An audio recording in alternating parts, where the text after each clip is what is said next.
A tin mine shuts down in Malaysia, and almost instantly, a factory in Ohio starts using less tin. And here's the crazy part, this happens without a single boss, central computer, or government official ever issuing a direct order. There's no master switchboard, no global czar of tin distribution calling up that factory manager. Yet the coordination is absolutely flawless and immediate. So, to really understand how 8 billion of us seamlessly coordinate our daily economic lives, how the coffee gets to your local cafe, or how those insanely intricate microchips find their way into your smartphone, we have to solve this exact mystery. How does Ohio know? Nobody sent them a memo, nobody warned them about the mine in Malaysia, but this factory, along with tens of thousands of other total strangers across the globe who use tin, instantly adjust their behavior to match a brand new reality on the exact opposite side of the planet. The answer to this massive global mystery boils down to a single, beautifully simple building block that flashes across the globe every second of every day, and that is the price. One single number. That's literally all it takes to shift the behavior of millions of people. It's a piece of data so compressed and so universally understood that it completely bypasses the need for language or direct instruction.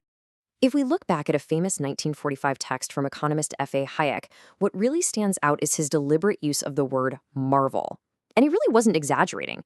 He recognized that when a raw material like tin becomes scarce, tens of thousands of people automatically adjust their behavior. They just start using the material more sparingly, steering the massive ship of the global economy in the exact right direction. And get this, they usually do it without ever knowing the original cause of the scarcity. They don't need to know if a mine flooded or if a new use for tin was discovered somewhere else. They just react to the marvel of that single number. So let's dive into the first big piece of this puzzle: dispersed knowledge. Because to truly grasp why this spontaneous coordination is such a marvel, we first have to recognize what economists call the knowledge problem. This is the foundational hurdle that any complex society absolutely has to overcome. The crucial point here is that information about local resources, human desires, and technology isn't just sitting in some giant filing cabinet or a master server somewhere. It is deeply dispersed among billions of individuals.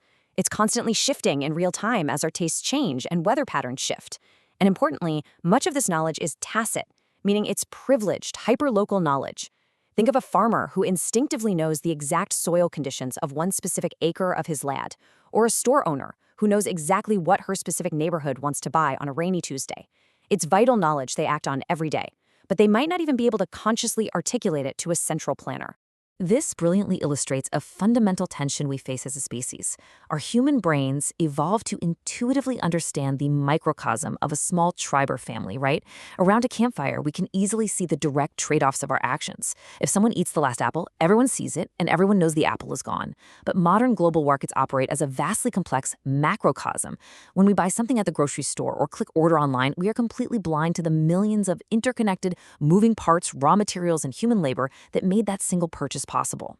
Because of this massive, tangled complexity, no single human mind and no centralized government authority could ever possibly gather enough of this fleeting, localized knowledge to efficiently plan an entire economy. As economist Gregory Mankiw points out, it is conceptually and practically impossible. The required data is just way too deeply dispersed, changing faster than any computer could ever possibly tabulate. So if top-down planning is impossible, how does it all actually work? Well, that brings us to the dual engine running this whole thing: signal and incentive. If no one is centrally planning the global economy, what mechanics actually drive this invisible nervous system? How do all those dispersed bits of knowledge actually get translated into action? The core mechanic is elegantly simple, and it comes down to a brilliant insight from economist Alex Tabarrok. He says a price acts as a signal wrapped perfectly inside an incentive. This is profound. It's not just passive data telling you that something is scarce, it is data that actually pays you to pay attention to it. This one single sentence really unlocks the entire system of human cooperation. Let's trace this organic flow step by step to see how this builds in the real world. First, a resource like our tin becomes scarce, maybe due to a storm or a sudden spike in demand. Second, the price signal flashes. The price on the global market goes up. Third, and this is the absolute genius part, that higher price instantly activates a financial incentive. The factory manager in Ohio doesn't need to read the international news or care about the Malaysian mine, they just care about their own bottom line. The higher price automatically incentivizes them to substitute materials, use less tin, or find a cheaper alternative. And fourth, instant global coordination is achieved, without a single meeting or mandate. Hayek likened this whole process to a vast telecommunications system. Imagine a global network where infinite variables about scarcity, abundance, and human desire are instantly converted into simple numerical dials. These prices flash across the globe at the speed of light to highly specialized, high-agency individuals who act on them immediately. The system processes infinite real-world complexity down to a single actionable metric. It essentially acts as an incredibly sensitive nervous system for the entire planet. And competition within this vast network isn't just about companies fighting for your dollars. It acts as a vital discovery procedure. It's an ongoing, relentless process that constantly tests new technologies and reveals alternative resources. For instance, when copper prices skyrocketed, it incentivized the discovery and widespread adoption of cheaper fiber optics for telecommunications.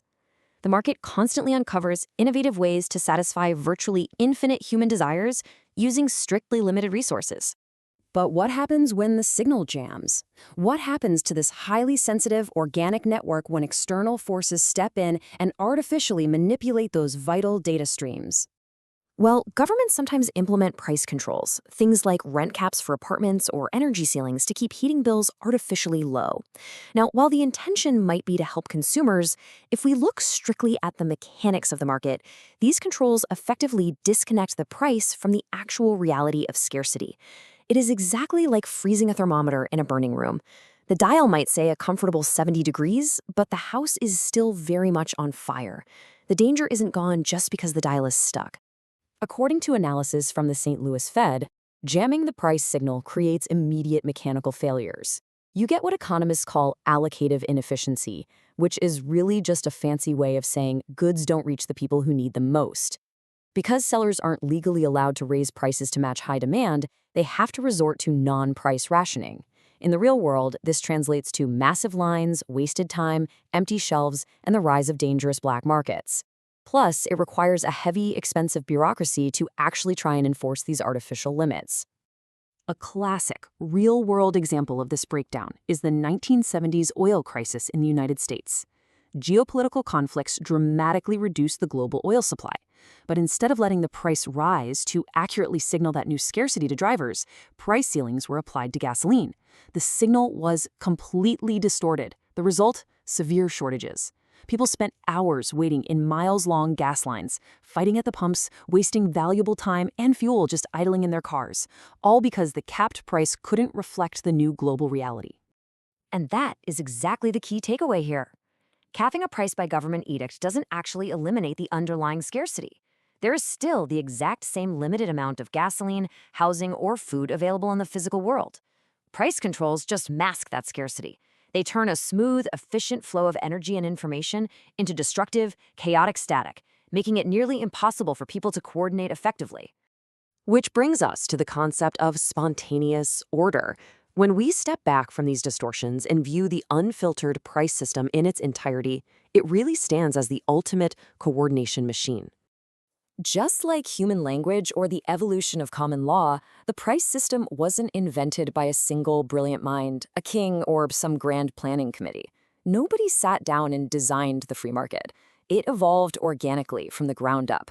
It emerged naturally from individuals trying to solve complex communication and trade problems over thousands of years of human history. It's an emergent phenomenon that is far smarter than any of its individual participants. This realization that the most efficient decisions are made by those with local, decentralized knowledge is incredibly far-reaching. It's so powerful, in fact, that Jimmy Wales cited this exact concept from Hayek as the central theoretical model he used to build Wikipedia. Think about it. Wikipedia is a massive, decentralized network leveraging the dispersed knowledge of millions of individual contributors, rather than relying on a tiny centralized board of top-down editors. It trusts the collective input over the centralized plan. The sheer brilliance of this system is perfectly captured by philosopher Alfred North Whitehead. He noted that civilization advances when we extend the number of important operations we can perform without having to consciously think about them. The price system does that exact heavy lifting for us on a global scale. It compresses infinitely complex global data into a single number so we can just live our lives, grab our morning coffee, and trust that the supply chains will hold. Ultimately, the price system is the hidden marvel that allows us to transcend our own individual ignorance. It allows a factory manager in Ohio to unknowingly cooperate with a miner in Malaysia. effortlessly coordinating the actions of 8 billion people across time and space. And it leaves us with one vital question. If we try to replace this organic evolutionary network with a top-down plan, how much of that 8 billion person brainpower are we simply unplugging?